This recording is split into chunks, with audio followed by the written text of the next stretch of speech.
অনেকদিন তে মোক আবার ফল দিয়ে আলু সিদ্ধ করে দিয়ে ডিম দিয়ে ঝোল খাবা মনে হইছে। তো মোর স্বামী আবার তেমন পছন্দ করে না কিন্তু আনতে দিলে আবার খায়। মোর ছোল আবার একবারেই পছন্দ করে না। ফলের গন্ধ পর্যন্ত সহ্য করা পারে না। তো যাই হোক মোক আবার খাবা মনে হইছে এইজন্য মুই আবার জোগাড়পাতি করে নিয়ে আন্দা বাড়ি তুলে দেছু। তো আন্দা বাড়ি তুলে দিয়ে মুই আবার পেঁয়াজ দিয়ে তেলানি দিমু। তেলানি দিবা যায় দেখোছু ও মা মুই ডিম ভাজে নাওনি। তো ডিমটা আবার কেয়া করে ভাজমু?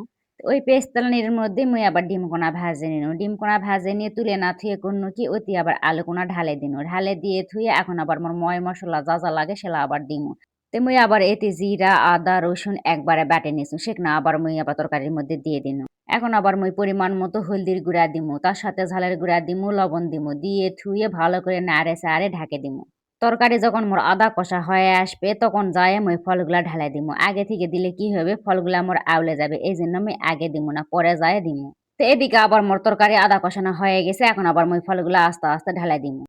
ঢালে দেওয়ার পর মুই আবার সুন্দর করে কষামু। কষে কাষে নিয়ে মিচ্ছানা ঢাকনা দিয়ে ঢাকে থুমু। মিচ্ছানা পর ঢাকন তুলে আবার না সুন্দর করে কষামু। কষে কাষে লিয়ে মুই আবার লবণ চাখে দেখমু। লবণ চাখে দেখে যদি হয় তখন আবার যায়ে নামামু। তে মোর তরকারি রান্নাটা কেঙ্কারা হলো সবাই আমাকে কমেন্ট করে জানাইও। আর কে কেঙ্কা করে তরকারি রান্ধেন সেটাও আমাকে জানাইও।